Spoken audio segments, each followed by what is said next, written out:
Thank you, resounding grace and everyone. Wow. Well, in case you haven't figured out, the theme for this third Sunday of Advent is music. Okay, that's the theme for today. Isaiah writes, when the Messiah comes, there will be singing and music. I think most of us love the music of Christmas. I know I certainly do. Of course, not all of us are musicians, right? I mean, we are surrounded here at Grace by wonderful musicians, but not all of us are musicians. A man and his wife one day were browsing in a craft store one day, and the man noticed a display of folk-style instruments, musical instruments. And after looking over the flutes and the dulcimers and the recorders, he picked up a shiny one-stringed instrument and put it up to his mouth. Figured it was a mouth harp. And so he put it up to his lips, and to the amazement of the other shoppers, he twanged a few notes on it. And after watching from a distance, his wife came up to him and whispered in his ear, "I hate to tell you this, honey, but you're trying to play a cheese slicer." No, not all of us are gifted musicians. One woman was talking about her parents who recently retired, and her mom had always wanted to learn to play the piano. And so her dad bought her a piano for her birthday. A few weeks later, the daughter asked how her mom was doing with it. "Oh, we returned the piano," said her dad. "I persuaded her to switch to the clarinet." "Well, how come?" the daughter asked. "Well," he answered, "because with a clarinet, she can't sing while she plays." We're not all great singers, are we? That's true, but we can certainly appreciate. We can appreciate and enjoy those who can sing. And of course, all of us can make a joyful noise to the Lord. I'm reminded of a story of a Roman Catholic church in which the choir director had gone to a great deal of trouble preparing an excellent soprano for a solo for Sunday Mass. As the soloist's beautiful voice began to fill up the church, she was suddenly joined by a bedraggled street person who had wandered in and taken a seat near the choir. The newcomer's voice had seen better days, and it quivered along slightly off key through the entire song. And the choir members kept frantically looking at their director, Laird, and he made no move to interrupt the intruder. And afterwards, some of the choir members asked the director why he hadn't stopped her. "Because," he said, "I wasn't quite sure which song God appreciated most." You know, I would hate to think of this season of the year, without the great hymns and the carols of the church.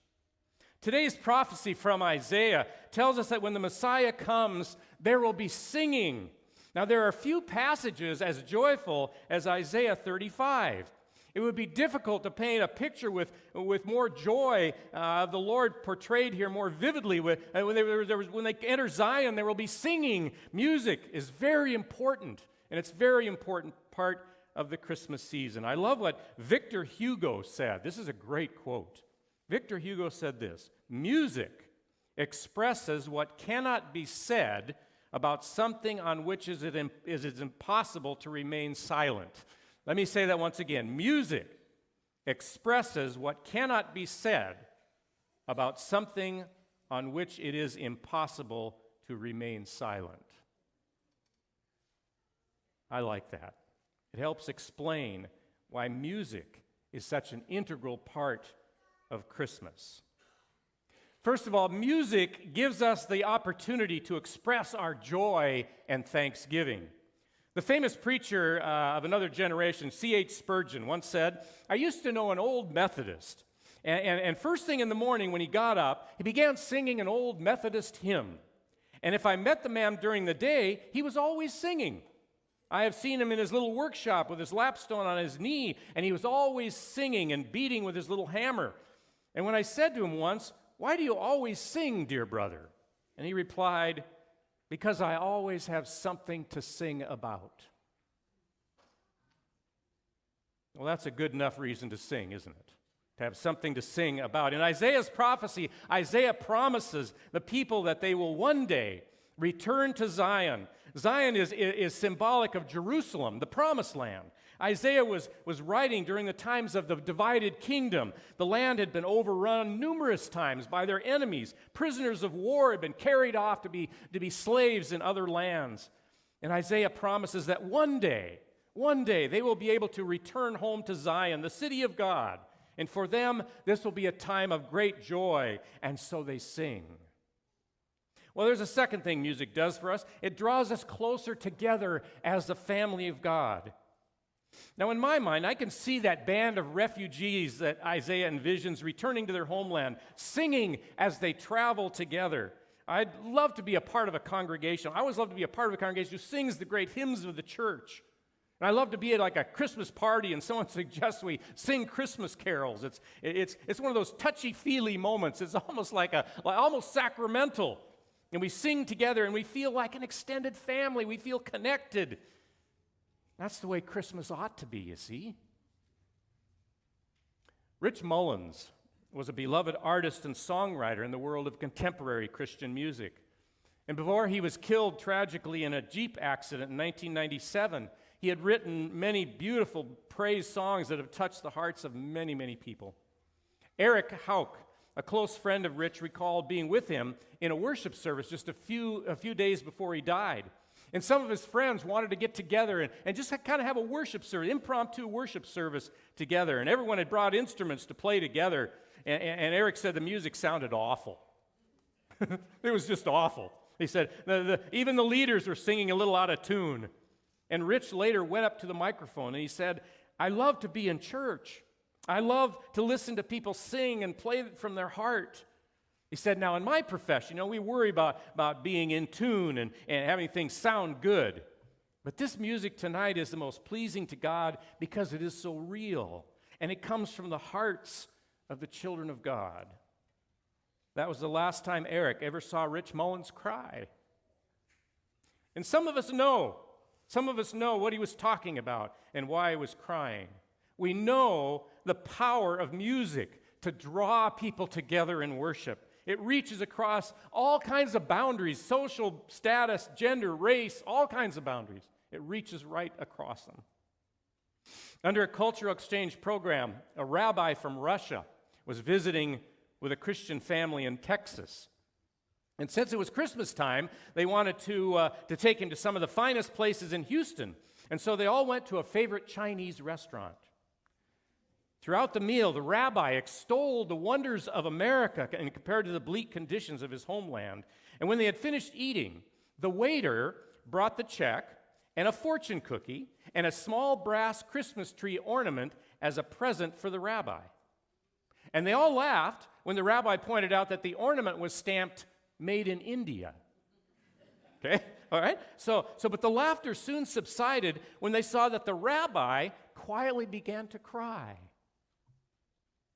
Well, they all thought that the rabbi must have been offended by receiving a Christmas tree as a gift. But no, he smiled and shook his head. He said, "No," he said, "I was shedding tears of joy to be in a wonderful country, in a Chinese restaurant in which a Buddhist gives a Jew a Christmas gift made by a Hindu." Yeah, that's our country. That's the joy, you see, of Christmas. Music brings us together. Christmas reminds us that Christ came to shine his light into the heart of every person on this planet, of whatever race or creed or background. When we sing as the family of God. I've often wondered, why God created us with voices so different. We got the sopranos that sing way up there in the stratosphere. And then we got the basses that sing so low you have to take off your socks to hear them. And yet we're so different, and yet those voices blend together into one glorious sound. See, to me, that's easily qualifies as proof of God's existence. It just does. Music calls us together into one beautiful family, especially at Christmas time. We sing "Joy to the World" and "Hark the Herald Angels Sing" and "What Child Is This?" And I believe the angels sing right along with us. And I believe the angels just sing their hearts out. Isaiah says when the Messiah comes, there will be singing. Singing allows us to express our joy and thanksgiving, and singing draws us closer to one another. And most importantly of all, maybe music speaks to us of God. It speaks to us of God. Several years ago, there was an article in a church journal about a church in Jackson, Tennessee, that used music to help at-risk children. They used volunteer piano teachers to give lessons to underprivileged kids, and the idea worked. Pride, self-esteem, and academic performance among these kids from disadvantaged backgrounds were all enhanced. Not only that, but the program caught the attention of the Rockefeller Foundation for Fine Arts in New York. The foundation thought the program might be developed nationally, and so they sent world-renowned pianist Lauren Hollander to go to Jackson and take a look. While Hollander was there, he shared something significant with his audience. He shared with them his own experience of being a battered child. He said that there are a lot of children out there who are mortally wounded in the soul. These are children who are battered spiritually and creatively. And then Hollander said this. He said that music can bring the spirit of love into the lives of these children who have become lost. By allowing them to discover creativity in music, they can begin to express the divine love of God. And finally, Mr. Hollander had this to say. He said, when I was a little child and first heard Johann Sebastian Bach, I told my sister that we didn't have to be afraid of the dark anymore. Someone is watching over us, because he said, I heard it in the music. Music speaks to us of God. That is why music has always been a part of the church. And of course, that is why music is such an important part of Christmas. So let's prepare for the birth of Christ with songs of joy and thanksgiving. Let us sing as God's people with one unified voice, and let us pray that in the music we will sense the Holy Spirit at work in us, drawing us closer to one another and to God. Isaiah writes about the coming messianic age. They will enter Zion with singing. Everlasting joy shall be upon their heads. They shall obtain joy and gladness, and sorrow and sighing shall flee away. You see, that is the promise of Christmas, and that is something worth singing about. And all God's people said,